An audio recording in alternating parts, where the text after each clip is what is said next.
یا ایھا الذین آمنوا اذا نودی للصلاۃ من یوم الجمعۃ فاسعوا الی ذکر اللہ وذروا البیع ذالکم خیر لکم ان کنتم تعلمون. This is good for you only if you have the real knowledge.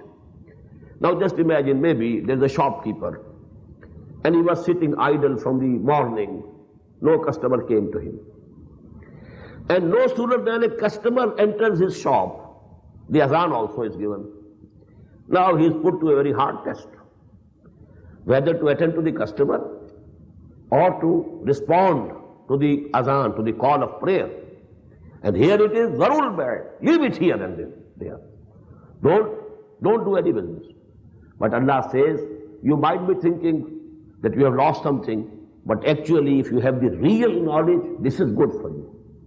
You should sacrifice this apparent, the gain which was coming to you, and you should listen to the call of azan and proceed straight off for the salah, and refuse to do any business after this azan has been given.